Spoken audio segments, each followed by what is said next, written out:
The Democracy Forum brings you another not-to-be-missed webinar, Reclaiming Democracy, South Asia's New Surge. Throughout South Asia, public pressure is intensifying as citizens express growing dissatisfaction with established political systems. From Bangladesh to Nepal and Sri Lanka, a wave of youth-led movements is challenging the status quo. This surge in democratic energy is driven by increased demands for accountability, transparency and change. What sparked the central involvement of young people in these movements? How have the catalysts for mobilization varied from country to country? And what obstacles stand in the way of translating protest into lasting reform? To explore South Asia's new surge towards reclaiming democracy, join our live debate and share your questions and insights with our expert panel. Welcome. I'm Humphrey Hawksley, and this is the Democracy Forum debate, where twice a month we discuss and argue issues often overlooked by the mainstream media and commentary, particularly in the West. Today, Reclaiming Democracy, South Asia's New Surge. What exactly is this thing we call democracy? Bangladesh, Nepal, Sri Lanka have all recently been shaken and swayed by it. And what is the cockroach junta party in India? And how come Sri Lanka's ruling party has its roots in an insurgent and outlawed Marxist movement? To debate all this, we have a superb Democracy Forum panel: Prateep Singh, Sohila Nazneen, Niranjan Sahu.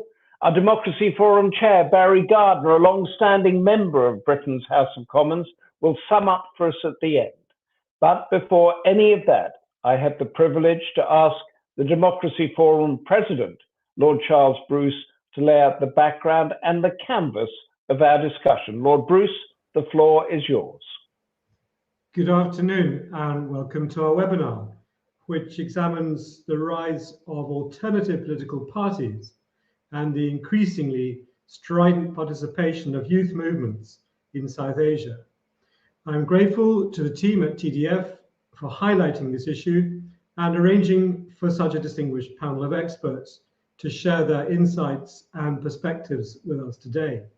I look forward to hearing their contributions and to the discussion that will follow under the moderation of Humphrey Hawksley. In New Delhi on Saturday, a noisy crowd of protesters gathered to celebrate the birth of a brand new political movement, the Cockroach Junta Party, or CJP, founded only 3 weeks ago as a satirical response to the derogatory comments of the Chief Justice, who referred to India's unemployed youth as cockroaches and parasites. Under the charismatic leadership of a postgraduate student, Abhijit Dip, membership of the CJP has surged to over 1 million, with a further 20 million followers on Instagram. Exposing the BJP government's failure to address the economic marginalization of young people, Dip has launched a petition presenting Mr. Modi with an ultimatum, either to sack his Education Secretary Dharmendra Pradhan and implement urgent reforms to the inefficient public examination system, or face countrywide protests. As Dip reflected at the weekend, BJP should move away from Hindu nationalist politics and focus on youth issues. The sudden appearance of a viral youth protest movement should have come as no surprise to India's political establishment. The group's rise echoes a trend across South Asia of youth movements born out of social media playing a central role in anti-government protests, writes the Washington Post. And there is plenty of evidence to demonstrate how political initiatives can gather momentum and thereafter spread swiftly into the mainstream, with profound implications. In Sri Lanka in 2022, in Bangladesh in 2024, and in Nepal in 2025, where political movements strongly represented by disaffected students and young people precipitated the physical overthrow and flight of elected leaders. When taken together, such spontaneous acts portray a similar response to the democratic backsliding which has become increasingly prevalent in South Asian countries over the last decade. In each case, protesters have sought accountability from authoritarian and dynastic leaders who had clung to power for years and intensify their response when confronted with brutal repression. Furthermore, politicians pursuing populist agendas have failed to implement their promises, thereby leading to major economic inequalities, corruption, and a desire for systemic change.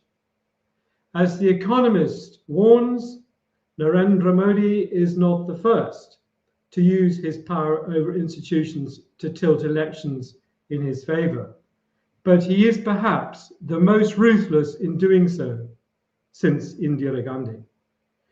Well, thank you very much for deciding to watch our webinar today, and if you have any comments or questions, please pass them to the panel through the chair. Thank you, Lord Charles Bruce. Disaffected students, young people precipitated the physical overthrow and the flight of elected leaders. That's some situation. Let us begin with our first panelist. Let us begin with youth itself. Prateep Singh, Program Officer, Democracy of Youth at Interpeace, a global organization with a vision to resolve conflicts without violence. Can democracy do that? He's also worked with the United Nations Development Programme. He holds a master's degree in development studies from the Geneva Graduate Institute, and he's an advocate for child and youth rights. So Prateep Singh, enlighten us. South Asia's new democratic surge. What exactly is going on?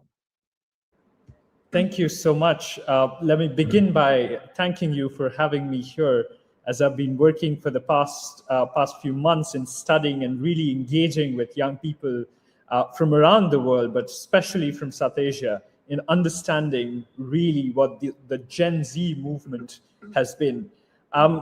Just to say that the conception of these series of movements really happened with the trend of democratic backsliding. And this is something that we see in global debates on democracy today, that the trend of democratic backsliding has been a global factor, in fact, accompanied by really the democratic delivery deficit and the slide of most democracies towards authoritarianism.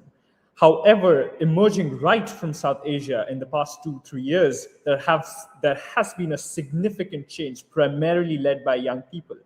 And these movements, primarily led by young people, have been starting really having the foundations in South Asia.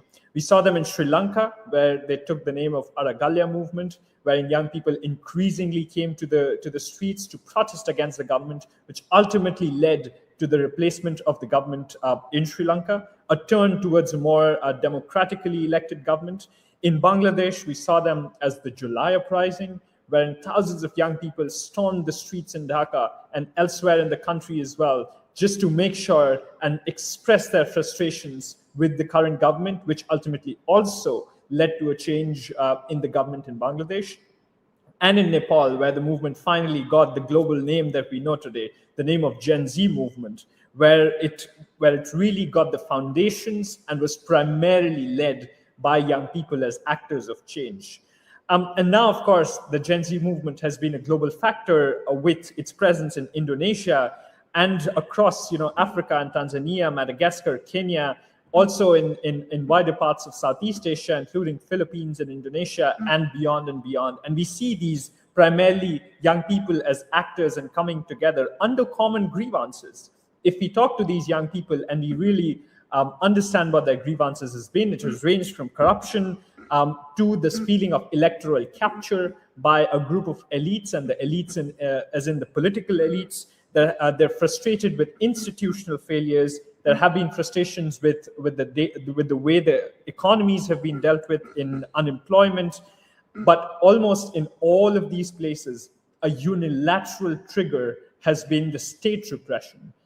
As we see, in the lifetime of most of these movements, there have been grievances, as I described, which have been common. But in most cases, the immediate trigger that has led to the governments being replaced has been repression and undue repression from the police forces of the states in most of these countries. And therefore, I call these movements really movements to reclaim democracy, led by young people, to gain back something that they had envisioned as a healthy democracy against these authoritarian governments or these governments where democratic backsliding has been a factor. And it has been a remarkable moment so far, at least. It helps paint youth movements, particularly starting from South Asia, but also beyond, in a new light. We saw the Arab Springs as the last sort of imagination of youth movements, and which widely led to the conclusion that youth movements do not work and youth movements are ultimately a failure. However, with the recent rise of the Gen Z movements, primarily led by young people, there has been a wider understanding that young people have been frustrated with democratic backsliding. They're frustrated with a number of ways that their own countries and laws are being dealt with. They want a larger say in the affairs of the government and the democratically elected leaders that they put in power, but also that they want to reclaim their institutions from the trends of democratic backsliding, corruption, elite capture, unemployment, and economic grievances. And therefore, I also see this movement as unique in certain ways, primarily because of a few factors. The first one of them being the digital ways of convening. These movements have almost ubiquitously have acquired a unique way of convening digitally, trying to mobilize new way of digitalizing. If I go in particular, there's this popular understanding that the interim government that was elected in Nepal was primarily elected through a new digital method, Discord, right? So there's a lot of mobilization that has happened around these movements has also been primarily digital.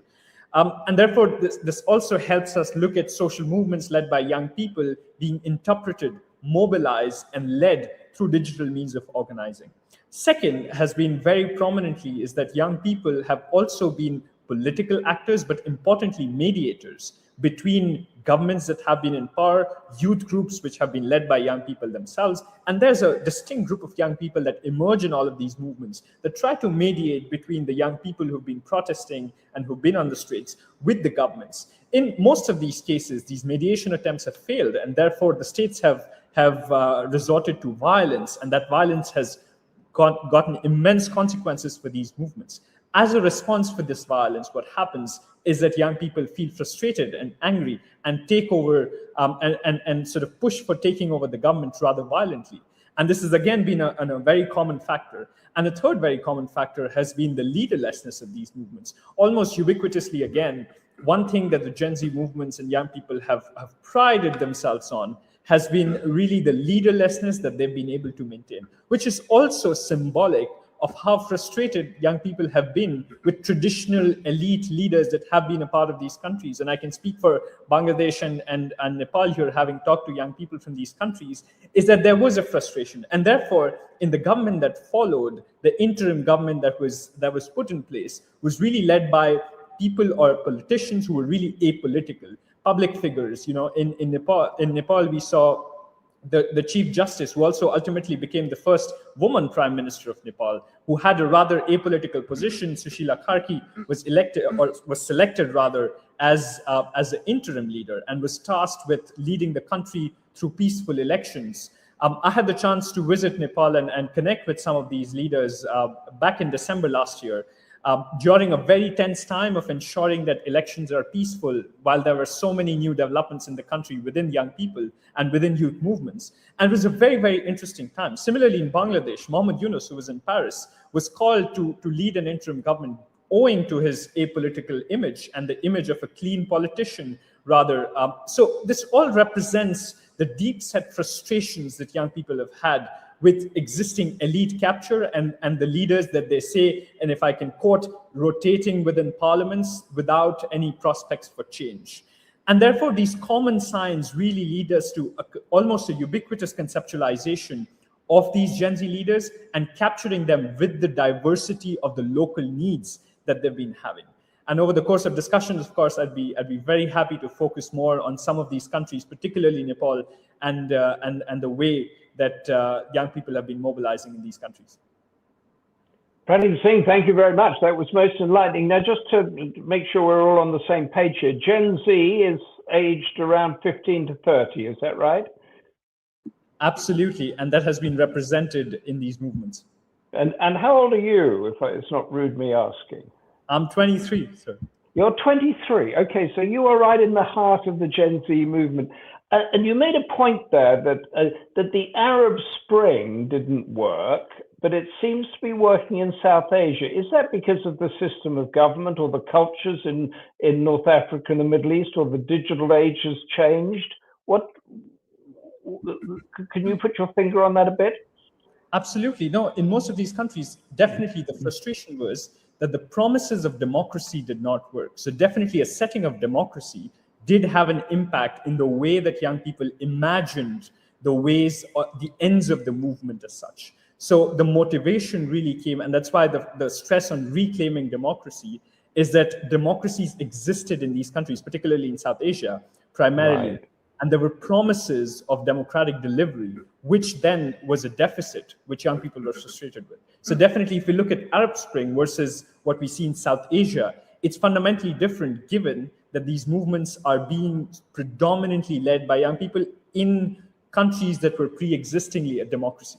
Okay, that's a very good. I have a question from Ritu Madan here. Is democratic pushback in the region driven more by economic disenfranchisement of the young rather than any real ideological commitment to democracy? That is very right. Economic disenfranchisement has been a big factor in driving these movements. In Bangladesh, we saw the rising unemployment, and similarly in Nepal, the rising unemployment was a big factor that pushed young people to come to the streets. However, the ultimate trigger that came, rather than coming from an ideological position, it came more from a position of frustration and anger towards the government, particularly when young people were faced with repression. And therefore... Sorry, which gets me to the next point.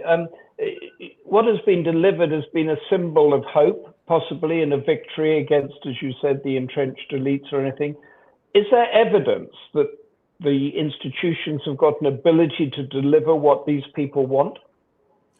It's a little early to say, because in most of some of these movements, particularly if you look in Africa, are still ongoing. In South Asia, we have a new government in Nepal and a new one in Bangladesh, although there's a lot of criticism around the nature of these governments and whether they will be able to uphold... So how long with the impatience of the Gen Z movement and the digital age, how long have these new governments got?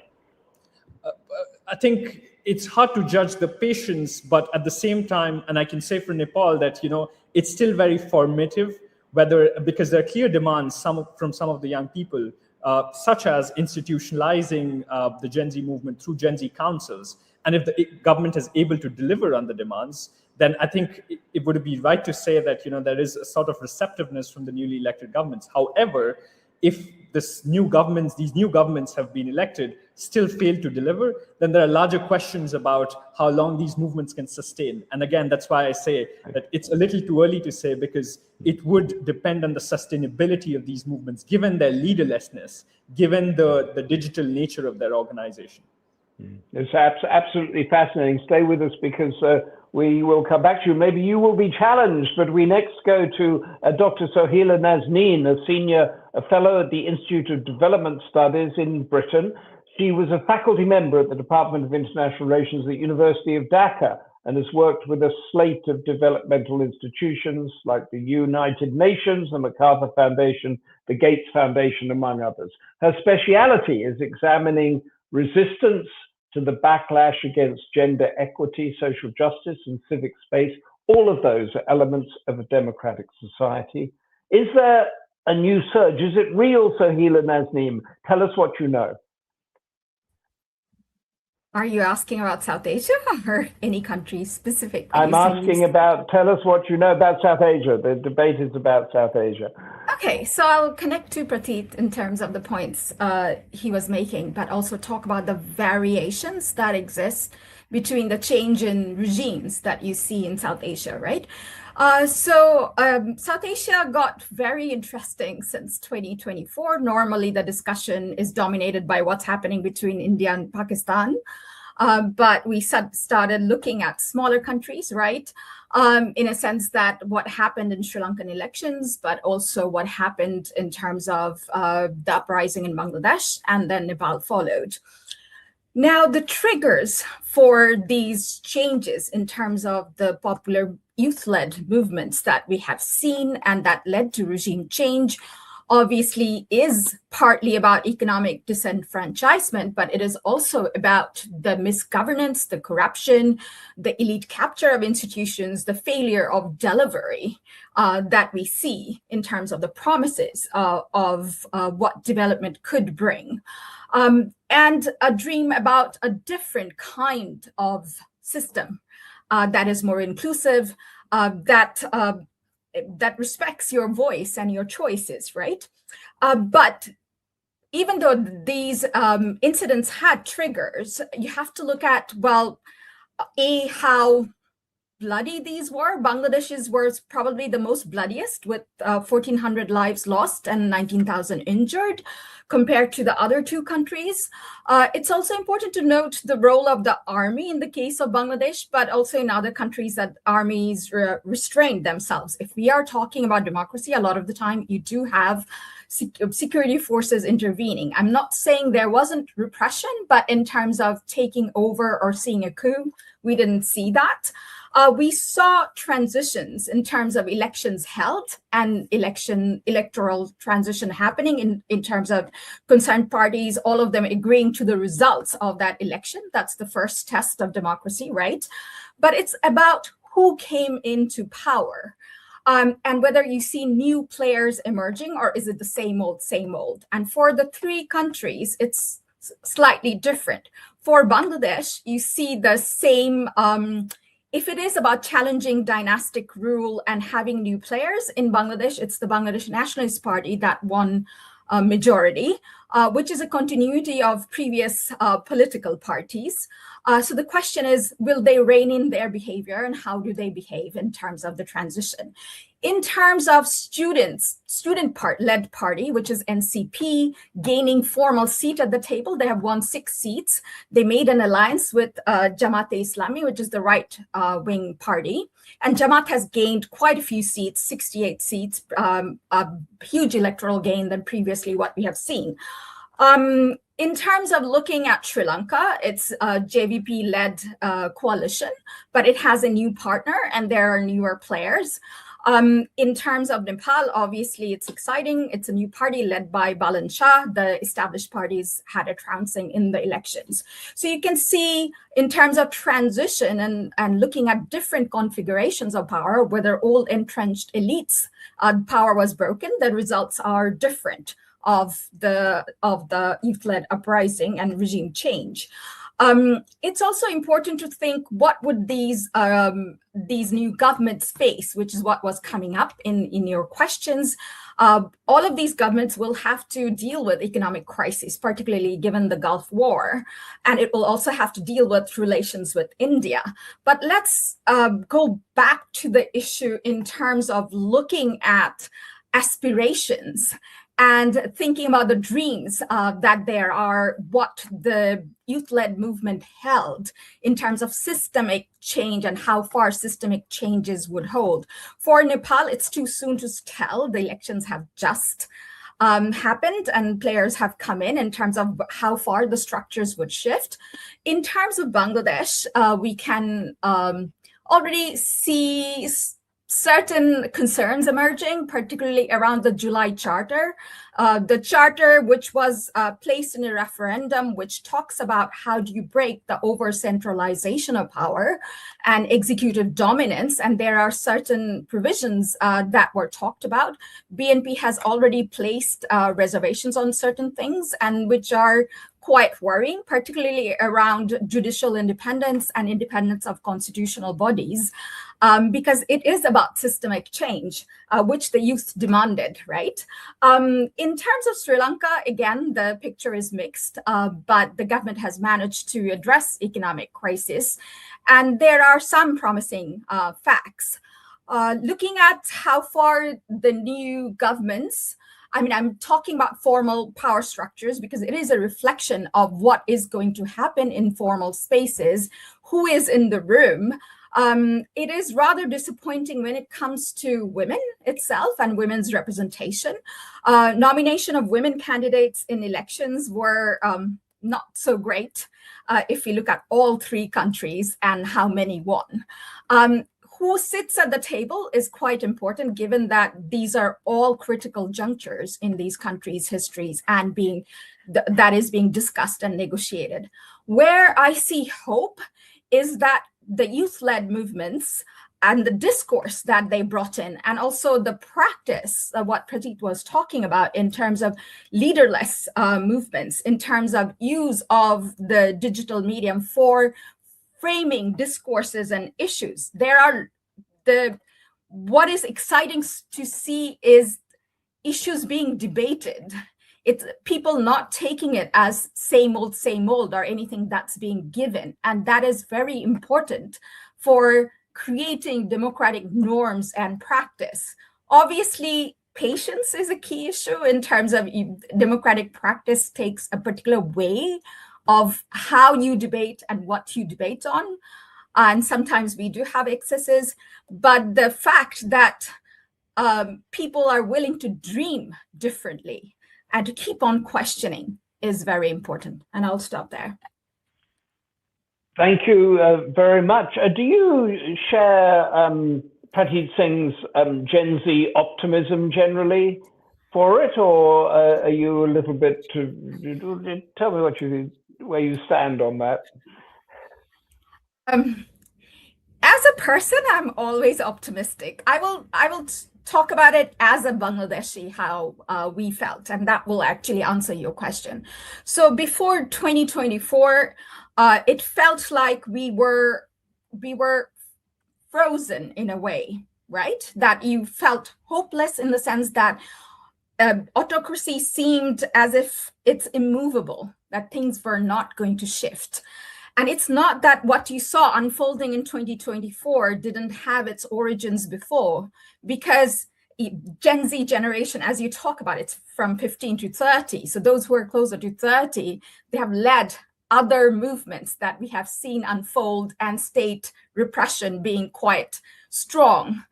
And in 2024, initially when it was unfolding, it felt like, well, how long would this go on? And this is around quota, so it's about economic issues. And if that is resolved, things will go back to normal. It's not going to lead to a bigger change, right? And when the repression started, and the repression was severe, right? You had snipers shooting from helicopters, that level, right? And people didn't go back. Students managed to bring people together. And the demands were much larger than just about quota. And that gives you hope that if you can counter that, yes, things are going to be difficult, but things can change. And so you're in agreement with Prateek then about the comparison to the Arab Spring, that you have a different culture, different systems in South Asia than you had in North Africa and the Middle East, and therefore it might be able to push its way through. I think it's not just about culture, it's also about what kind of institutions you have in place and what has been the history of it, right? And also the severity of repression, and whether you have armed conflict present, because armed conflict changes the scenario in a very big way. So the transition, if you look at Nepal and Nepal's negotiated transition, which started in after sort of the Maoist revolution. After the war, yes. Yeah. Yes. Mm-hmm. So that transitional trajectory is important. Bangladesh always had a kind of military intervention, going back to democracy, military intervention, going back to democracy. And Sri Lanka had a huge civil war for 25 years, didn't it? Yeah. But at the same time, what are the kinds of state institutions that exist in terms of debating democracy and creating that kind of legacy, right? That's also quite important when you're talking about democratic practice and what people expect. And those have a historical trajectory. So I think that's why you see the results being different. So it is a reclaim of something that was there before. Can I give you a final question from Mohammed Ismail here? How are young activists bypassing traditional gerontocratic political parties to set their own policy agendas? Oh, that is an interesting good question. Huh? Very good question. Because if you I mean, setting your policy agendas, it depends on where are you setting it, right? Are you setting it in the civic space, or are you setting it in the formal policy space, and who's in the parliament? Where does it need to be set?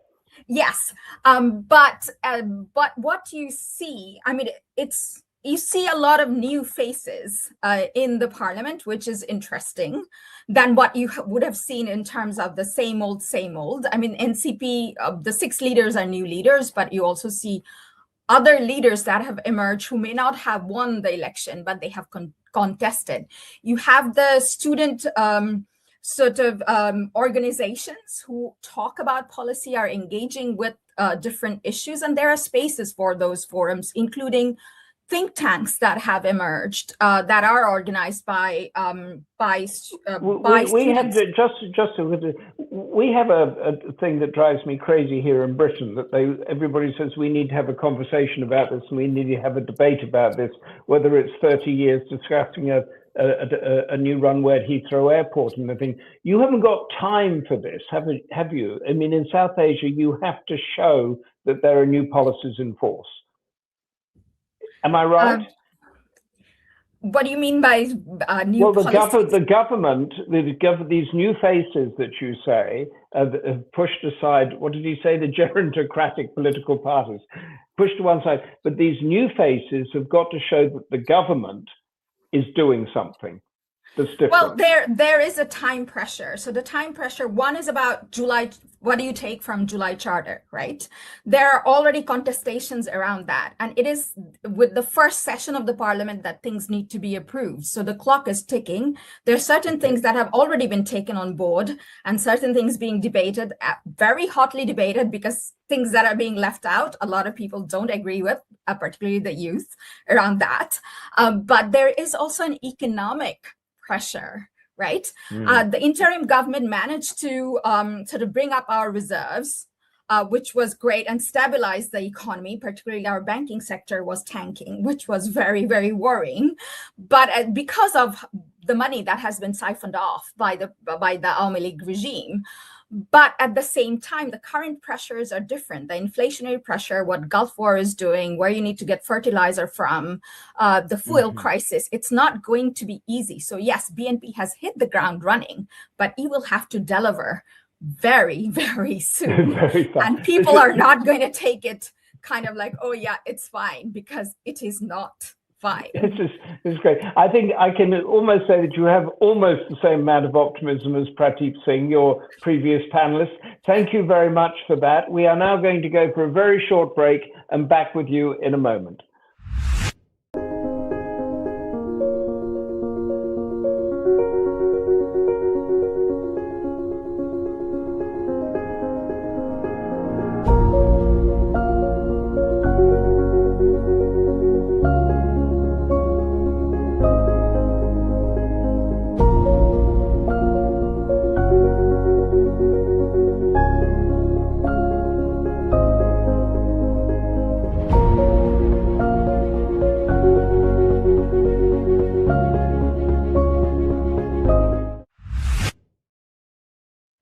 Welcome back. Now we go to our third panelist, Dr. Niranjan Sahu from India's Observer Research Foundation's Governance and Politics Initiative. He's also the South Asia member for the Carnegie Rising Democracies Network. His third book, due out soon, is entitled Exclusion and Insurgencies in India, and his latest co-authored monograph, Funding India's Democracy, will be published soon. All of those are big issues. Niranjan Sahu, give us your thoughts, and particularly what is this democratic storm of cockroaches swooping through Delhi at the moment? Hi, Humphrey. Thanks for getting me. And this is a real great time to actually talk about Gen Z movement or protest about India, because when I was invited about this particular issue, 15-20 days back, I was wondering what to actually speak, because practically we haven't actually experienced, Gen Z kind of, uprising like Nepal and Bangladesh had seen. So in a sense, this has actually, this Cockroach Janta Party, CJP, protest we witnessed a couple of days back, has actually given ample of, I would say legroom for me to maneuver, because for practically when Nepal thing happened last year, in India's police circle we used to have a lot of actually debate that it's impossible to have something a kind of Gen Z kind of protest that Nepal has witnessed, or Bangladesh for that matter witnessed, because it's a huge country, very federal, decentralized, and diverse communities, and voters level of polarization is very, very sharp. So it won't be India doesn't really have that sort of conditions to have a Gen Z protest. But then on 14th May, the Chief Justice of India makes this very demonizing kind of casual comment about unemployed youth, categorize them as cockroaches or parasites for the society. And that actually in just matter of 2 days created so much of outrage among not only youth, also entire population. I think even older voters I see were really outraged that if someone of a Chief Justice stature can make this kind of comment, demonizing comment. So that actually led to a kind of fast sort of digital initiative, digital activism by a youngster from the incident in Boston.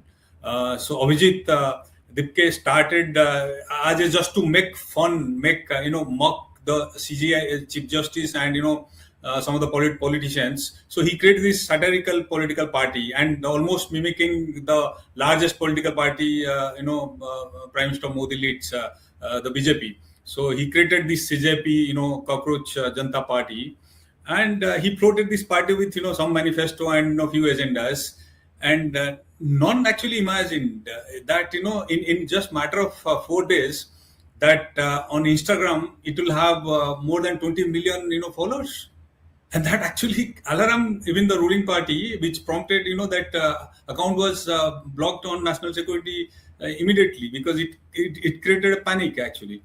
And then what exactly and then a lot of people said that okay, this will be more like kind of online movement, and which will remain in the Instagram, on Facebook or on Twitter. It will never actually come to the offline thing. But in just less than 3 weeks, they had their fast on offline street protest at Jantar Mantar, New Delhi, just a couple of days back. Although it's not a roaring success, but I think several thousands people turned up to show they are in scorching kind of summer. So that shows that there are a lot of actually anger, frustration, which are actually there on the below the surface, and that was actually looking for some kind of a platform in which people wanted to ventilate, especially the young. And there are clear 4-5 reasons which led to such surge of millions of people supporting this satirical online movement.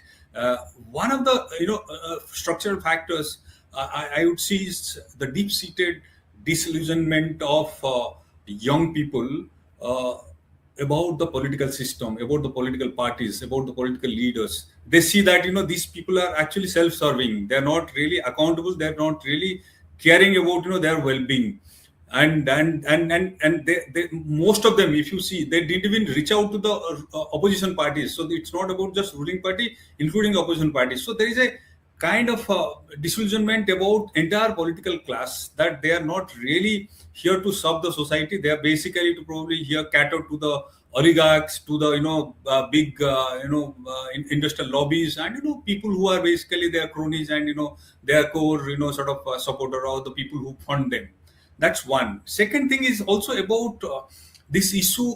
About it resonated a lot about the education system, the question paper leak, the medical exam paper leak, which actually brought especially millions of young people, because they thought that the government actually is not really able to even create a foolproof system. And almost every, because this sort of question paper leakage happened in 2024. So in a sense, they think that, this entire system has been robbed, corrupted from the, from inside, and this will not really give them a fair chance to move up in the life. So this was also about, bringing accountability in the system. So there was a lot of demand about, that governance, the accountability is the least, kind of concern of this particular, government, whether it's at the central level or at the state level, because these sort of things are happening even at the state level, including, opposition-run governments. The third thing, I think this also represented, the biggest thing is what actually, you raised that question about gerontocracy. The youth actually protested to a great extent, and a lot of them expressed their anger is that they're not part of this youth. India is one of the youthful, most youthful country in the world, because nearly 377 million people are actually below 25. And with such a younger demographic, if you look at them, being represented in the parliament, in the assembly, or in any decision-making bodies, they're actually absolutely missing. Yeah, I'll just give a figure. Just look at our parliament. Currently, the parliament, there are only less than 3% people actually within the age group of 25 to 35. Only less than 3% MPs are actually, Gen Z. And then the second, if you look at number of youngster actually holding any major, governance positions, they are nowhere actually. So it's actually, if you look at I'll pull a data, just look at nearly 50% of our parliamentarians, they are at the age group of 60. So if you just look at, it's the youngest country where, nearly 400 million people are actually below 29. And then none of them are actually there. Just 3% of them are as member of parliament. And if you look at minister, cabinet minister, the thing, just you can just count them, one or two of them are there. So in a sense, this also reflected a huge mismatch.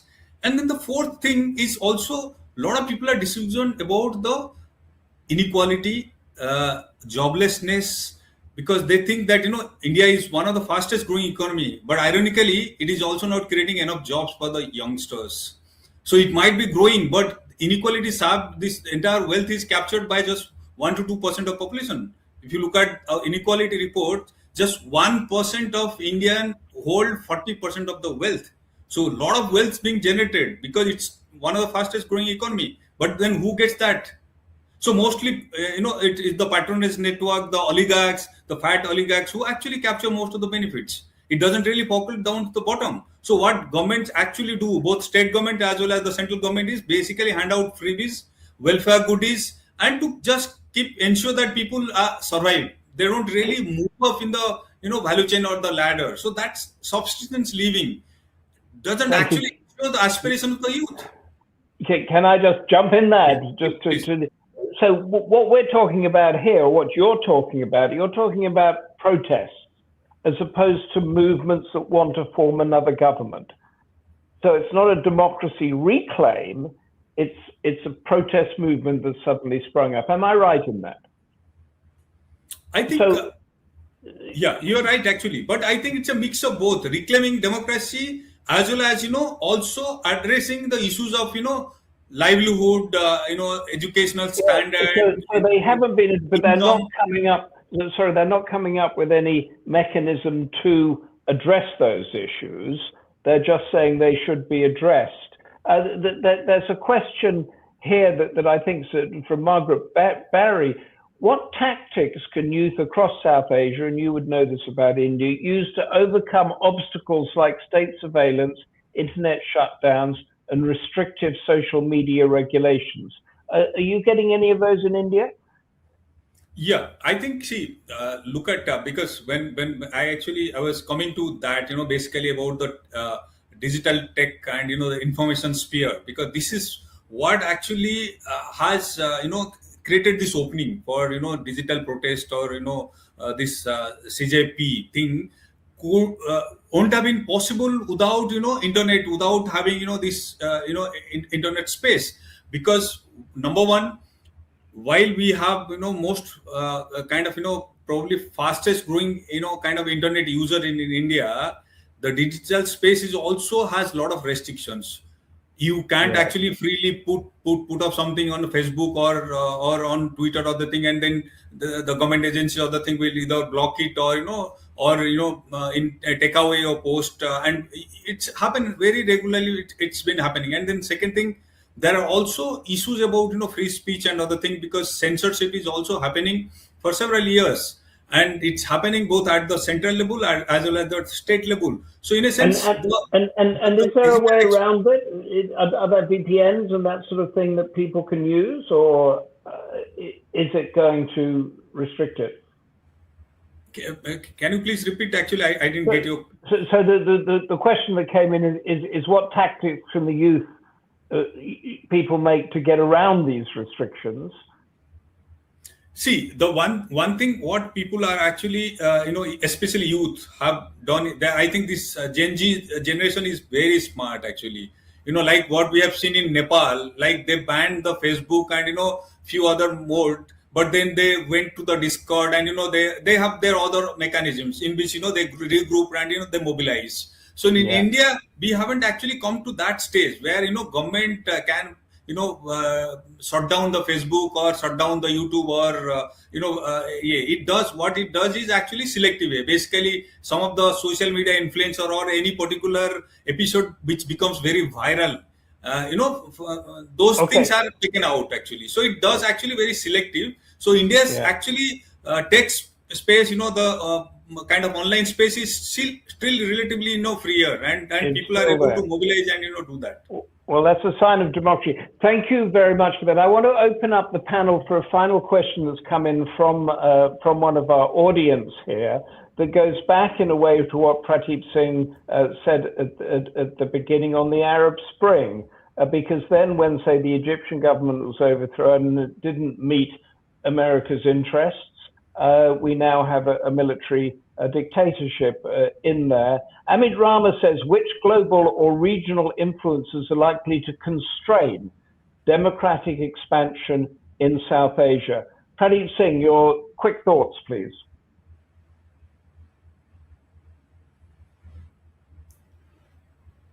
Are you with us? I am. Sorry for that. Just in terms of local, regional influences there is definitely a disconnect between these movements, and it's an important point to note, because so far these movements have not been in conversations with each other, and therefore, even though they have common factors, there's no connection that have been drawn between these movements. While there has also, important to note, there has been a factor of inspiration, not a connection, and therefore to say that there's a regional influence as such, or something that could be bought on as such, would be difficult to say, given that while the factors are common, the local contexts are quite distinct. In some parts of the countries, these are driven by unemployment. On the other parts of the country, if I'm talking about Nepal, it's driven by high interest rates, right? So it's very locally determined, and therefore to say that a regional or a global force to drive sort of a democratic movement in all of these contexts, I don't think that having that generalization would be the right vantage point to look at. Okay, that's very interesting. So Russia, China, America aren't looking on and saying, "Hey, we want our guy in government there." So Hila Nazneen, the same question as before. Do you share Pradeep's optimism on this? Why are you always framing it as optimism and pessimism, right? Well, he's very upbeat on it, but he should global and be region. He's 23. That's an age to be upbeat. Sorry, Pradeep. I don't mean to put you on the spot. And you're very right, yeah. I think what's important to keep in mind is the space that we hold in our imaginations. It's not just how movements unfold on the ground, but what you imagine as an alternative future or possibilities of a different kind of future. And I think all of these movements movements actually gave us that. It's not just the way they organized in terms of the leaderless organizing that we have seen, although I mean, post-transition, you have seen certain leaders emerge and contest elections and all of that. I'm talking about the Bangladesh context here, and some people getting marginalized. That has also happened. But also capturing the imagery with language, the kind of emotions that are evoked.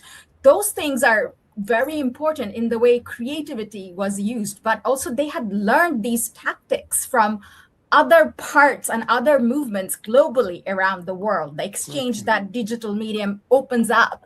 And that is very important because a lot of the time, the way the structures seem, it seems like you can't do anything or your agency is very constrained, particularly state surveillance power in South Asia is quite strong, which was one of the questions that was raised, right? I mean, you can find creative ways to bypass controls over digital sphere and all of that, but you're still bypassing. Bangladesh experienced 5 days of internet shutdown. It cost us a huge amount of money. The young people did bypass that, but it also shows state power in terms of locating you, arresting you, harassing you. And there were disappearances in Bangladesh, right? We also had our torture chambers. Let's not forget all of that. But can I just in the global and regional influences and constraints that come on, in the Western press, when these things open up, you sort of, so-and-so is going to become pro-Islamic or pro-China, or, Mauritius and the Chagos is sort of pro-China. And are you saying that this is not the case, actually? No, that is absolutely not. But I was getting to, because I want to give both sides, right? So I was connecting to what Prateek said, but I was also going to raise what happened during the uprising, but immediately post-uprising, right? So we experienced a lot of disinformation, misinformation coming from India, particularly Indian bots. I mean, this has been reported by Al Jazeera, BBC, so it's not Bangladeshis just talking about it and all of that. A lot of incidents and pictures being misused, saying minorities being attacked, which I'm not saying that there were not incidents. There were incidents, but in the way it was reported that Bangladesh is going to become an extremist country dominated by Islamist powers. Yes, Jamaat-e-Islami has gained seats than before, but then there are reasons. Historically, Bangladesh elections were contested between the Awami League and the BNP and their alliances, right? And this is a different kind of election where Awami League didn't participate. It was banned from participating, and then the space was different, right? It does not necessarily reflect an Islamist takeover, but that is what was fanned in the Indian media and in the online discourse, right? Okay. Sorry, we're running out of time. Can I just push this elevate it to Niranjan Sahu? As far as in India goes, Niranjan, is India trying to influence democratic expansion in the region, or is it being influenced itself? I think India does, because of its size and long history as one of the leader of the democracy, especially the global South. India also always had a kind of what you call sort of effect in the regions, and India has in many ways contributed in strengthening democracy, although it has also influenced, interfered, in many ways, micromanages, from security point of view. So India does play a role, but I think what happened actually in Bangladesh or what happened in Nepal, I think I don't see India played a major role, because these are, I think, what Prateek said, and basically country specific, and they have the unique sort of trigger for those sort of way. But where I think what I see about India, the current movement, Gen Z movement, which is ongoing, and it is now taking shape in other parts of the country also, because now they are going to also have one in Pune next week, similar like Delhi. What I see is that this is a decentralized, leaderless kind of protest, which is largely, based on digital activism, online kind of Right. things.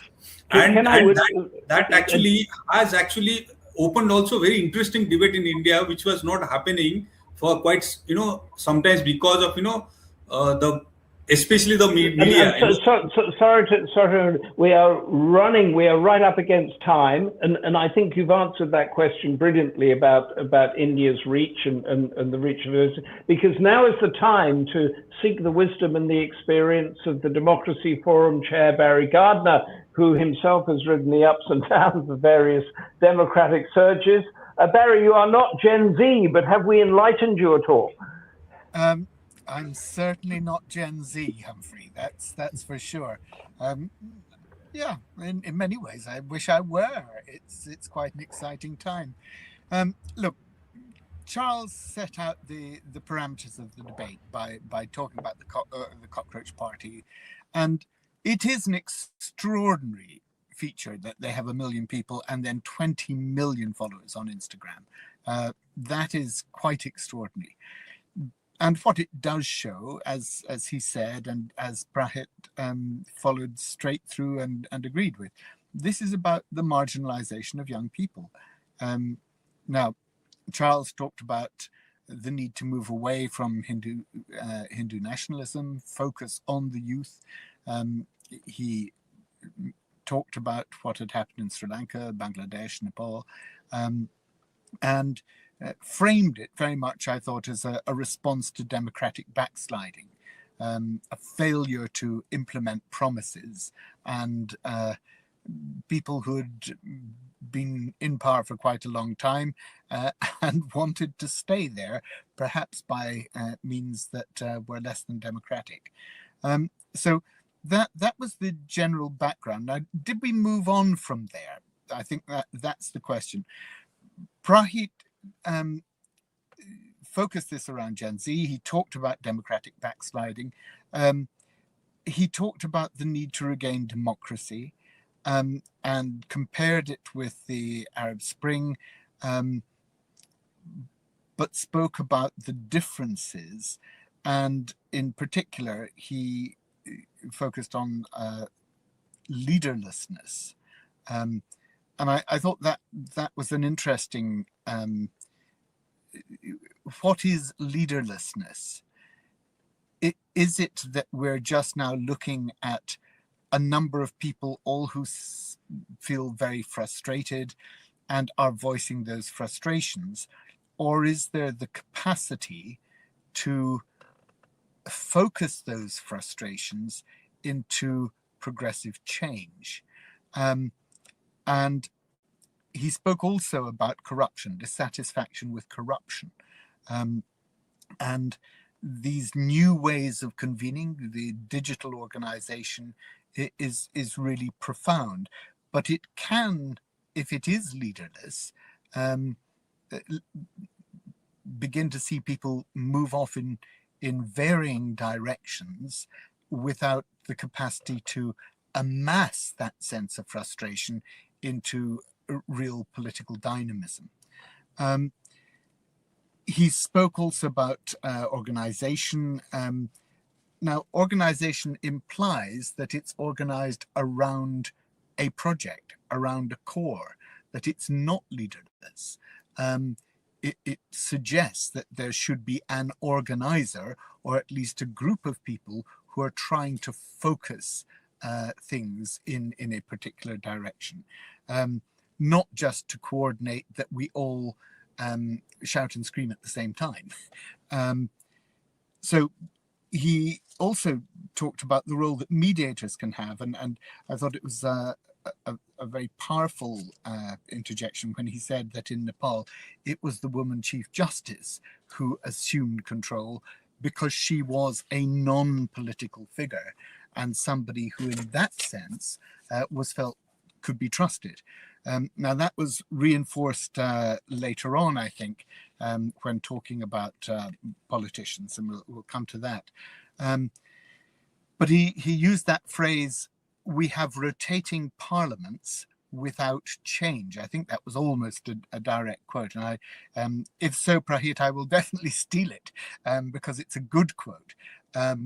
And I think it's not just in India or Bangladesh or Sri Lanka or Nepal that we're seeing this.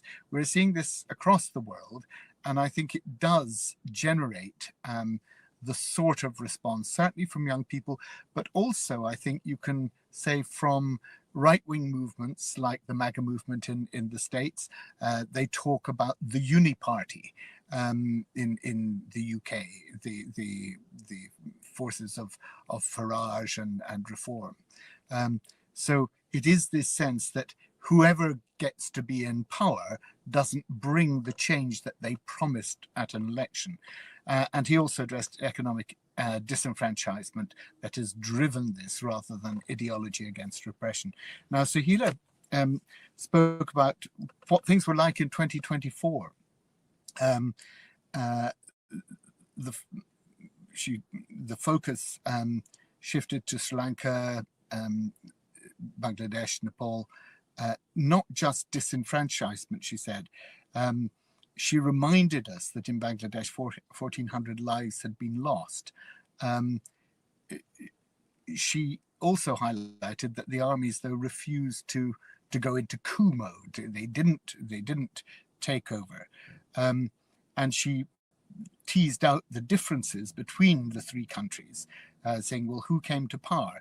In Bangladesh, it was the Bangladesh Nationalist Party in a continuation of the previous political ethos, albeit that she said, well, of course, students joined with Jamaat Islamiyah. Sri Lanka, more balanced. Nepal, a new party. And then she said, well, what will they face? They're facing economic crisis. What is the response that these parties are going to make to that economic crisis? And she posed the question of, is systemic change possible? And said, well, look, already in Bangladesh, we see the July Charter being watered down, judicial independence being watered down, and other constitutional bodies being weakened.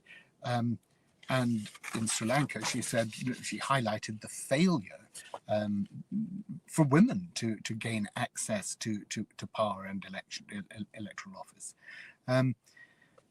Hope in that their youth, Gen Z, are challenging. And I lost her here when she said, dreaming differently is very important. That was too Jungian for me, I'm afraid. But autocracy seemed immovable in 2024, she said, in Bangladesh. Thinking was that economic reform might manage the situation. But when repression started, the youth it was that forced the ouster. So the historic context in Asia, different to the Arab Spring. We then, of course, learned this wonderful new phrase, gerontocratic political parties.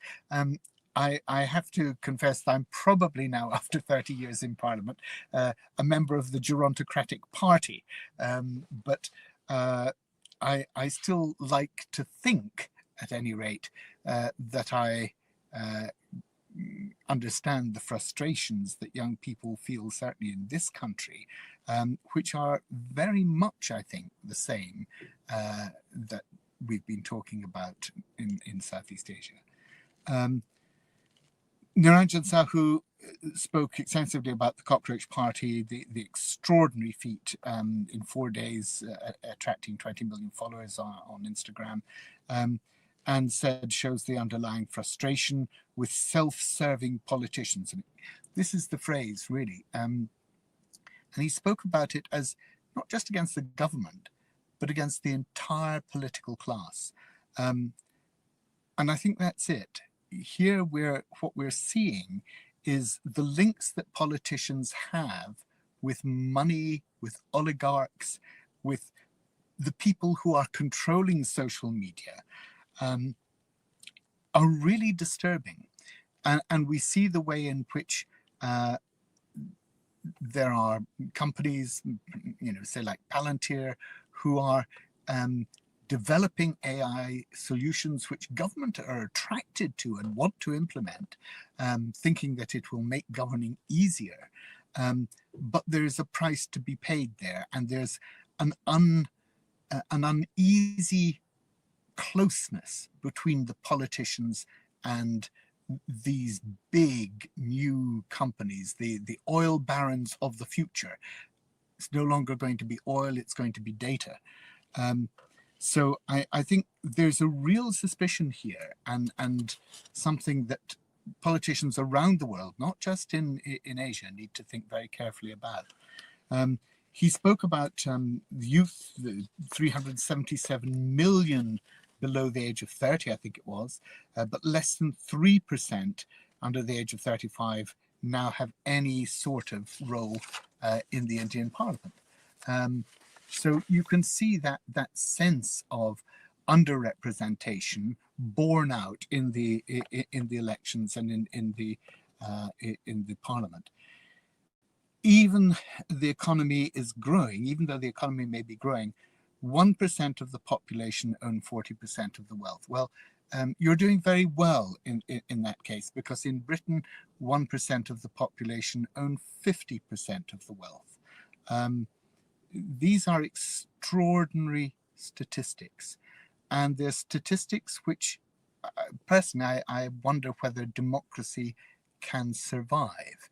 Because if that is what democracy facilitates, then it's no wonder that young people are extremely frustrated and angry and want to see change. I think I'm out of time, so I'll leave it there. Barry, thank you. How's the Gen Z representation in the Mother of Parliaments? We've got some catching up to do. It's got better from the 2024 intake. It was a much younger intake. I am now being referred to as the veteran Labour MP. I object to that enormously, and I like to correct people by saying, not at all. I am the perennially popular with his constituents MP, having now been re-elected 8 times. So that's the way we'll have to think up a new word. The venerable, perhaps, would that work? Bit too like Barry, thank you very much indeed. I just want to return very briefly to the panel. I just want 1 or 2 words from you to just sum up where this debate has taken us. Reclaiming democracy, South Asia's new surge. Prateep Singh. I think the key takeaway from this debate is to understand new ways of mobilizing and understand how young people are reimagining democracy and politics. Young people reimagining democracy and politics. Sohaila Nazeem. Being radically different about our representative systems, but also how we think about power. Lovely. Niranjan Sahu. I think this Gen Z protest with Cockroach Janata Party has opened the real horizon for youth engagement in not only in politics, in the governance, in the economy. I think it is now creating that sort of a debate which was missing for several years. So now they are questioning the media, their sort of responsiveness, why they are only talking about the government. So I think a lot of new things are emerging, and there is a hope. Thank you very much. There's obviously a big push there going on in South Asia. Thank you all, Prateep Singh, Sohaila Nazeem, Niranjan Sahu, for bringing your insight to this debate. Thank you all at the Democracy Forum for making this really important discussion happen. Our next Democracy Forum debate is on June the 30th.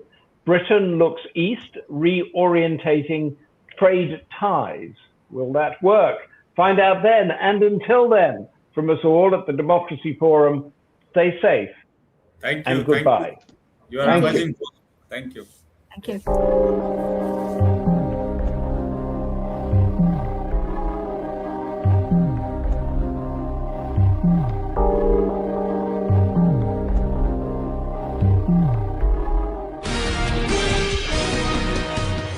The Democracy Forum is a not-for-profit organisation founded in 2009 under the patronage of Baroness Nicholson of Winterbourne. Its principal goal was to work for the furtherance of democracy, peace and the rule of law in order to counter religious fundamentalism and intolerance in our global communities. In an increasingly fractured world, This goal continues to be the driving force behind all of the forum's activities. Lord Charles Bruce is the current president of the forum. Since its inception, the forum has hosted and co-hosted seminars on a wide variety of topics relating to democracy and human rights across the world. The Democracy Forum encourages academics, students, journalists, and other socially and politically conscious people to attend our seminars and to participate in the question and answer session. Details are available on our website, thedemocracyforumlimited.com.